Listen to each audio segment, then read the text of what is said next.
ಚಿಂದಿ ಉಡಾಯಿಸೋ ಖಾರ ಬಣ್ಣ ರುಚಿಯನ್ನು ನೀಡುತ್ತದೆ. ಮೆಣಸಿನ ಪುಡಿ ಚಿಂದಿ ಉಡಾಯಿಸೋ ಖಾರ ಬಣ್ಣ ರುಚಿ. ಬಿಜೆಪಿ ನಾಯಕರು ನನಗೆ ಬೈತಾ ಇದ್ದಾರಲ್ಲ, ಅವ್ರ ಮಕ್ಕಳು ಶಾಖ ಆಗಿ ಹೋಗಿದಾರ ನೋಡೋಣ. ನಾರಾಯಣ ಸ್ವಾಮಿ ಚೆಲುವಾದಿ ಅವ್ರ ಮಕ್ಕಳು ಇದ್ದಾರೇನ್ರಿ ಶಾಖನಲ್ಲಿ? ಎಷ್ಟು ಜನಕ್ಕೆ ಅವ್ರು ಬಿಟ್ಬಿಡಿ, ಎಷ್ಟು ಜನ ನಮ್ಮ ಬಿಜೆಪಿ MLA ಅದು ದೊಡ್ಡ ದೊಡ್ಡ ಲೀಡರ್ಸು ನೀವು ಕಾಕಿ ಚಡ್ಡಿನಲ್ಲಿ ನೋಡಿದ್ದೀರಾ ಹೇಳಿ? Says who? It is a political party. They are disguising themselves as a social organization. ಬಿಜೆಪಿಯ ರಾಜಕೀಯ ಭವಿಷ್ಯವನ್ನ ತೀರ್ಮಾನ ಮಾಡ್ತಾ ಇರುವಂತ ಸಂಘಟನೆಗಳು ನಾನ್ ಪೊಲಿಟಿಕಲ್ಲ. ನೀವೇ ಹೇಳಿ,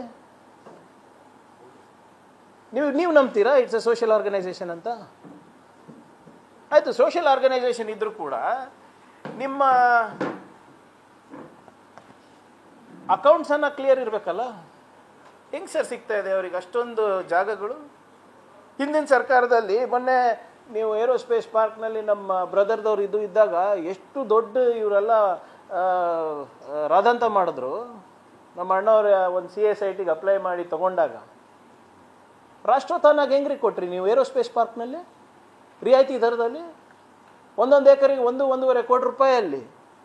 ಯಾವ ಮಾನದಂಡದ ಮೇಲೆ ಆ ರಾಷ್ಟ್ರೋತ್ಥಾನ ಅಂತ ಒಂದು ಯೂನಿವರ್ಸಿಟಿಗೆ, ಅದು ಯಾವುದು ಚಾಣಕ್ಯ ಯೂನಿವರ್ಸಿಟಿ ಹಂಚಬೇಕು, ಚಾಣಕ್ಯ ಯೂನಿವರ್ಸಿಟಿಗೆ ಒಂದೇ ವರ್ಷದೊಳಗಡೆ ಸ್ಥಾಪನೆ ಆದಂಥ ಯೂನಿವರ್ಸಿಟಿಗೆ ಬಹುಕೋಟಿ ಮೌಲ್ಯದ ಆಸ್ತಿಯನ್ನು ಕೊಟ್ಟಿದ್ದೀರಲ್ಲ, 110 ಎಕರ್ ಇಂಡಸ್ಟ್ರಿಯಲ್ ಇದರಲ್ಲಿ.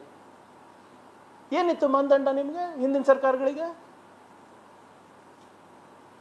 ಹೇಳಿ ಸರ್. ನಾನು ಸುಮ್ಮನೆ ಯಾವುದೋ ಒಂದು ಕಾಟಾಚಾರಕ್ಕೆ ಏನು ನಾವು ಅವ್ರ ವಿರೋಧಿಗಳಲ್ಲ, ಏನಿಲ್ಲ. ಹೇಳಿ, ಈಗ ನೀವು ನಮ್ಮ ಬಗ್ಗೆ ಕೇಳ್ತಾ ಇದ್ದೀರಲ್ಲಪ್ಪ, ನಾವು ನಿಮ್ಮ ಬಗ್ಗೆ ಕೇಳ್ತಾ ಇದ್ದೀವಿ.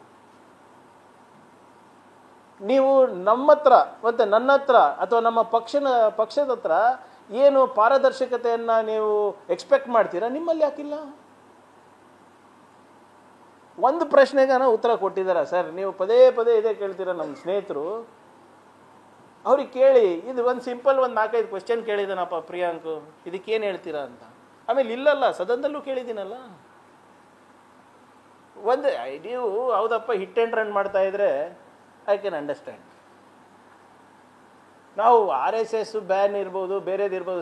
ಇವ್ರು ಸರ್ದಾರ್ ಪಟೇಲ್ ಅವ್ರದ್ದು ಇಷ್ಟು ದೊಡ್ಡ ಸ್ಟ್ಯಾಚ್ಯೂ ಕಟ್ಟಿದ್ರಲ್ಲ, ಸರ್ದಾರ್ ಪಟೇಲ್ ಅವ್ರು ಯಾಕ್ರಿ ಬ್ಯಾನ್ ಮಾಡಿದ್ರು?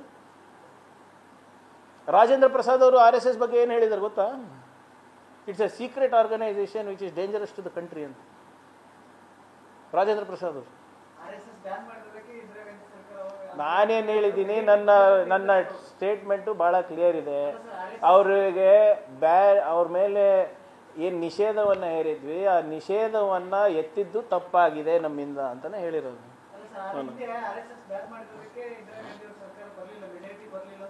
ಅದಾದ್ಮೇಲೆ ಏನಾಯ್ತ್ರಿ? ಅದಾದ್ಮೇಲೆ ಏನಾಯ್ತು ಹೇಳಿ? ನೀವು ಸರ್ಕಾರ ಬಂದಿಲ್ಲ ಅಂತ ಹೇಳಿದ್ರಿ, ಜನ ತೀರ್ಮಾನ ಮಾಡಿದ್ರು, RSS ತೀರ್ಮಾನ ಮಾಡಿದ್ದು. ಅದಾದ್ಮೇಲೆ ಹೈಯೆಸ್ಟ್ ಮೆಜಾರಿಟಿ ಬಂತಲ್ಲ, ಅದಕ್ಕೇನಂತೀರಾ?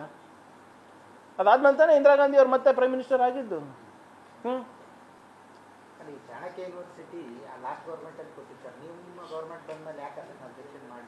ಯಾರು ಹೇಳಿದ್ರು ಮಾಡಿಲ್ಲ ಅಂತ? We are evaluating. ಇಲ್ಲ, ಯಾರು ಹೇಳಿದ್ರು? ಇವ್ಯಾಲ್ಯೂಯೇಟ್ ಮಾಡ್ತಾ ಇದ್ದೀವಿ. ಅದರಲ್ಲಿ ಎಷ್ಟು % ಅವರು 110 ಎಕರ್ನಲ್ಲಿ 54% ಯುಟಿಲೈಸೇಷನ್ ಮಾಡಿದ್ದಾರೆ. ಅದರಲ್ಲಿ 6% ಬಿಲ್ಡಿಂಗ್ ಕಟ್ಟಿದ್ದಾರೆ. ಅದನ್ನು ಮಾನ್ಯ ಮುಖ್ಯಮಂತ್ರಿಗಳು ಆಗಲೇ ಭಾಳ ಸ್ಪಷ್ಟವಾಗಿ ಹೇಳಿದ್ದಾರೆ, ಅವ್ರಿಗೆ ಎಷ್ಟು ಬೇಕು ಅಷ್ಟು ಕೊಡಬೇಕು ಅಂತ. ಅಲ್ಲ, ನೀವು ತನಿಖೆ ಮಾಡ್ತಾ ಇದ್ದೀರಿ, ಆದರೂ ಅವ್ರು ಸುಮ್ ಕೂತಿದ್ದಾರೆ. ಅವ್ರು ಬೇರೆಯವ್ರ ಥರ ವಾಪಸ್ ಕೊಟ್ಟಿಲ್ಲ. ಅವರು ಏನು 200 ಎಕರೆ ಜಮೀನು ತಗೊಂಡಿದ್ದಾರೆ ಸರ್, ಅವ್ರು ವಾಪಸ್ ಕೊಟ್ಟಿಲ್ಲ. ಇಲ್ಲ, that is because their university are whatever. ಅದಕ್ಕೆ ಕಂಪೇರ್ ಮಾಡಿದ್ರೆ ನಮ್ದು ನೋಡಿ, ನಂದು ಕಂಪೇರ್ ಯಾಕೆ ಇಲ್ಲ?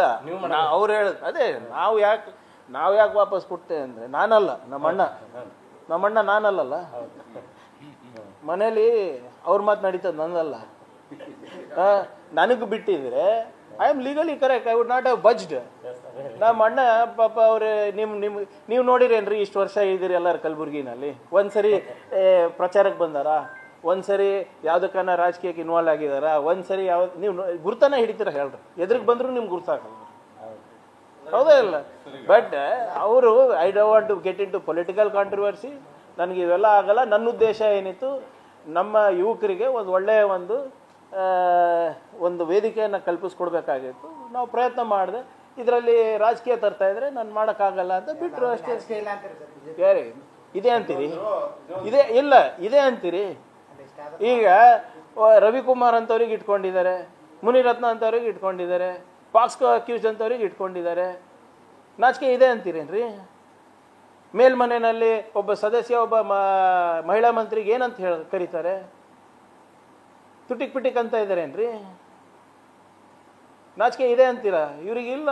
ಇವ್ರಿಗೆ ನೋಡ್ರಿ, ನಾ ಹೇಳತ್ತೀನಲ್ಲ, ಇವರು ರವಿಕುಮಾರ್ ಅವರಿಗೆ ಏನು ಮಾಡೋಕ್ಕಾಗಲ್ಲ BJP ಅವರು, because he is from RSS.